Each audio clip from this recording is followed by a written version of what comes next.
नागराज का खजाना। एक बहुत घना जंगल था। उस जंगल में बड़े बड़े पेड़ थे। उन पेड़ों पर बहुत तरह के स्वादिष्ट फल लगते थे।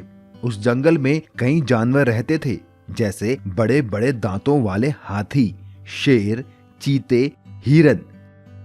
लेकिन उस जंगल में जो जानवर सबसे ज्यादा थे वो थे नाग, जिन्हें सांपों का राजा भी कहा जाता है। उसी जंगल के पास कुछ घर भी थे। वहां एक घर में लालची पति पत्नी रहते थे। सुनो, हमारे इस जंगल में कितने सारे नाग हैं। क्यों ना हम उन्हें शहर में बेचकर खूब सारा पैसा कमाएं।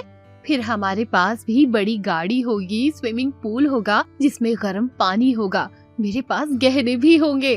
हाँ, सही कहा। हम ऐसा ही करते हैं। फिर हमारे पास भी शहर में बड़ा घर होगा। चलो अभी जंगल जाते हैं और नाग पकड़कर लाते हैं। ये कहकर दोनों एक बड़ा थैला लेकर जंगल की ओर नाग पकड़ने निकल गए। लेकिन उनकी ये बात उनके पड़ोस में रहने वाली एक लड़की सीता ने सुन ली और उसने अपने पिता को बताया। पिताजी, मैंने बगल वाले पति पत्नी को नाग पकड़कर शहर में बेचने की बात सुनी। ऐसे तो हमारे जंगल के सारे नाग खत्म हो जाएंगे। सही कहा। ये नाग और बाकी जानवर हमारी प्रकृति के लिए बहुत जरूरी है। अगर ये जानवर नहीं होंगे तो ना तो ये जंगल होगा और ना ही इस धरती पर जीवन। हमें उन्हें रोकना होगा। मेरे पास एक प्लान है।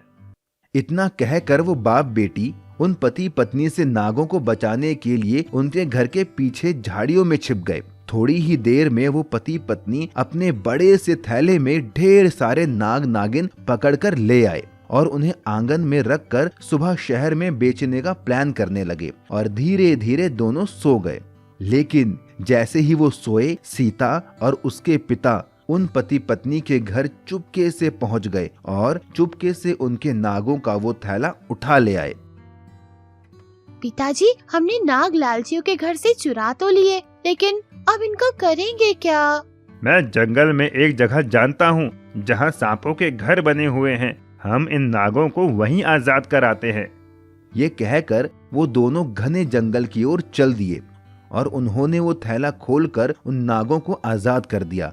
लेकिन जैसे ही वो नाग बाहर आए, वो सारी जगह हीरे, जवाहरात, सोने, चांदी और ढेर सारे पैसों से भर गई। तभी उन नागों का राजा नागराज बोला, तुम दोनों ने हम नागों को उन लालची पति पत्नियों की कैद से आजाद करके बहुत पुण्य का काम किया है। मैं नागों का राजा नागराज हूँ और मैं अपना ये सारा खजाना तुम्हें देता हूँ। तुम ये ले जाओ और अपनी बाकी की जिंदगी आराम से जीना। सीता और उसके पिता ने उन नागों का धन्यवाद दिया और सारा खजाना लेकर घर आ गए। पर रास्ते में उन्हें वो लालची पति पत्नी मिले। उन्होंने उनसे पूछा कि वो ये खजाना कहाँ से लाए। जब सीता और उसके पिता ने उन्हें कुछ नहीं बताया तो वो उनके पैरों के निशान का पीछा करते हुए उस जगह पर पहुंच गए जहां वो खजाना था। और जैसे ही उन्होंने नागराज का वो खजाना देखा, वो खुश हो गए। वाह, यहाँ तो कितना सारा खजाना है। हम ये खजाना ले लेते हैं और मजे से जिंदगी काटेंगे। हाँ, चलो ये खजाना ले चलते हैं। लेकिन वो नहीं जानते थे कि नागराज ने उन्हें फंसाने के लिए ये जाल बिछाया था। जैसे ही उन लालची पति पत्नी ने वो खजाना छुआ, वो खजाना गायब हो गया और वहाँ वो सारे नाग आ गए जिन्हें उन्होंने पकड़ा था। और सब ने उन्हें अपना बदला लेने के लिए डस लिया और उन्हें उनके पापों की सजा मिल गई। तभी कहते हैं, लालच करना बुरी बात है और किसी की मदद करना अच्छी बात है।